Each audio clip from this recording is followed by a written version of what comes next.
ईड़ा और पिंगाला में संतुलन लाना एक बहुत महत्वपूर्ण हिस्सा है संतुलित जीवन जीने के लिए। दिन में 4 बार 40 मिनट के दौरान एक तरह का परिवर्तन होता है।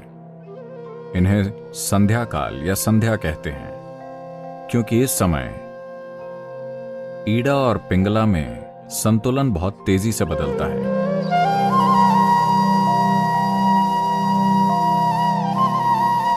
योगिक परंपरा में इसे इस तरह देखते हैं, शरीर और मन जैसी कोई चीज नहीं होती। भौतिक शरीर होता है, मानसिक शरीर होता है, ऊर्जा शरीर होता है। ऊर्जा शरीर में 72,000 नाड़ियां शामिल होती हैं। जब हम नाड़ी कहते हैं तो इसका मतलब है एक चैनल या रास्ता। नाड़ी का मतलब कोई नस नहीं है। अगर आप इस शरीर को काटकर खोलें तो आपको नाड़ियां नहीं दिखेंगी। ऐसी कोई चीज भौतिक रूप में नहीं है। लेकिन अनुभव के तौर पर अगर आप अपने सिस्टम में ऊर्जा की गतिविधि की प्रकृति को देखें तो आप पाएंगे कि वो हमेशा स्थापित मार्गों पर चलती है, इधर उधर कभी नहीं। तो 72,000 मार्ग हैं जिनसे वो गुजरती है। 36 दाईं ओर, 36 बाईं ओर, दोनों तरफ 36,000।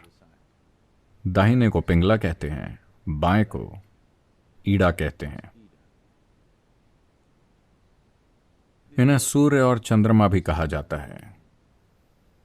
तो ये दोनों ईड़ा और पिंगला या सूर्य और चंद्रमा, दायां और बायां, आपके मन के स्तर पर तार्किक और सहज ज्ञान को दर्शाते हैं।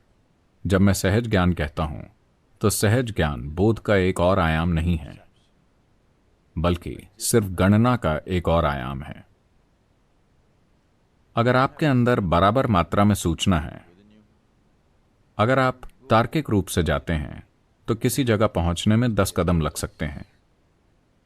Intuition means you don't take the 10 steps, you just jump to the 10th step. सहज ज्ञान मतलब आपको 10 कदम नहीं उठाने, आप बस कूद कर 10वें कदम पर पहुंच जाते हैं। मगर आज की आधुनिक शिक्षा प्रणालियां 100% सहज ज्ञान के आयाम को कुचल रही हैं। सिर्फ तार्किक को विकसित किया जा रहा है। किसी भी सहज ज्ञान को बकवास कहकर खारिज कर दिया जाता है। हर चीज के लिए आपको बहुत सोचना पड़ता है। जो आपकी दादी नानी यूं ही जानती थी, आज आपको वही चीज जानने के लिए अरबों डॉलर का रिसर्च करना पड़ता है। जब आपको हर चीज के लिए सोचना पड़ता है और हर चीज में कई कदम लेने होते हैं, अब जीवन तनावपूर्ण हो जाता है। अगर कोई एक स्तर से आगे सफल होना चाहता है तो कुछ चीजें हैं जिनमें आपको उन्हें फांद कर वहां तक पहुंचना होता है। वही सूचना, वही चीजें, बस आपको हर बार उतने ही कदम नहीं लेने पड़ते।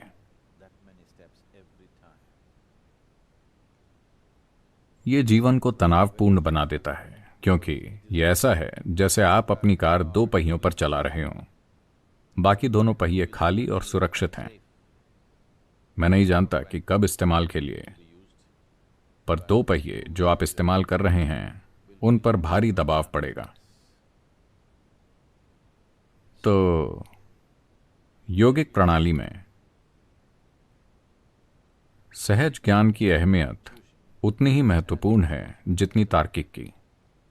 तो ईड़ा और पिंगला में संतुलन लाना एक बहुत महत्वपूर्ण हिस्सा है संतुलित जीवन जीने के लिए। खुद को जटिल स्थितियों में आसानी से चलाने में सक्षम होना तभी संभव है जब आपके मन का सहज ज्ञान संबंधी आयाम पर्याप्त विकसित हो। वरना छोटी चीजें आपको परेशान कर देंगी, क्योंकि हर चीज के लिए कई कदम हैं। यहां हम कुछ चीजें करेंगे ताकि ईड़ा और पिंगला में संतुलन ला सकें, जिससे आपको अनुभव के तौर पर इसकी एक समझ मिल सके। अगर आप अपनी तर्जनी उंगली को अपने नथुनों के नीचे रखते हैं और धीरे धीरे सांस छोड़ते हैं, देखिए कि किस नथुने में अभी सांस प्रबल है।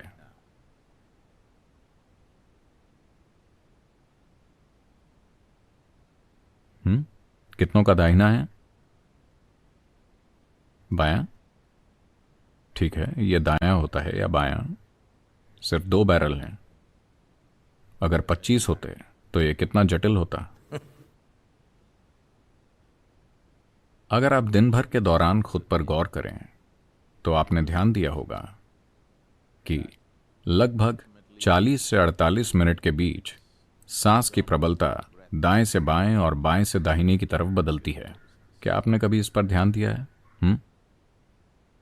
यह इसलिए होता है क्योंकि सिस्टम के भीतर ऊर्जा या प्राण की प्रबलता, जो शरीर की जीवन शक्ति है, वो पिंगला से ईड़ा और ईड़ा से पिंगला में बदलती रहती है। हर 40 मिनट पर एक बार ऊर्जा के बदलने के बाद अगले 8 मिनट के अंदर सांस बदल जाती है। अगर आप सेहत और खुशहाली की संपूर्ण स्थिति में हैं तो वो कुछ पलों में, या हम कह सकते हैं तुरंत ही बदल जाएगी। ये परिवर्तन हर 40 मिनट में होता है, पर दिन के कुछ समय के दौरान, जिन्हें ट्वाइलाइट जोन कहा जाता है, जिसका मतलब है संध्या काल,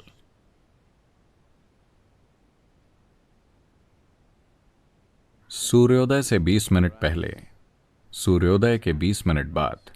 ओ ठीक है सदगुरु, अगर कोई दूसरा समय है तो बताइए। दोपहर से 20 मिनट पहले, दोपहर के 20 मिनट बाद, सूर्यास्त से 20 मिनट पहले, सूर्यास्त के 20 मिनट बाद, आधी रात से 20 मिनट पहले और आधी रात के 20 मिनट बाद। 40 मिनट के दौरान दिन में 4 बार एक तरह का परिवर्तन होता है। इन्हें ट्वाइलाइट जोन या संध्या कहते हैं, क्योंकि इस समय ईड़ा और पिंगला में संतुलन बहुत तेजी से बदलता है। क्योंकि वो आपके अंदर तेजी से बदल रहा है, इस समय उसमें संतुलन लाना बहुत आसान है। एक हद तक दुनिया में लगभग हर कहीं किसी भी आध्यात्मिक प्रक्रिया या साधना का मतलब है सुबह शाम। संध्या आध्यात्मिक साधना का पर्याय बन गई है। वो समय कई साधनाओं का पर्याय हो गया है। तो ईड़ा और पिंगला में संतुलन लाना एक इंसान के संतुलित विकास के लिए महत्वपूर्ण है। आप वाकई अपने अंदर आराम तभी महसूस करते हैं जब आप किसी रूप में संतुलित होते हैं। जब किसी तरह का असंतुलन होता है तो परेशानी होती है ना? हाँ, जब आप किसी तरह का असंतुलन महसूस करते हैं तो परेशानी होती है। सिर्फ जब आप एक खास संतुलन पा लेते हैं तभी आप वाकई आराम महसूस करते हैं। तो आराम कभी इससे तय नहीं होता कि आप किस पर बैठे हैं या कहाँ हैं। आराम इससे तय होता है कि आप अपने अंदर कितने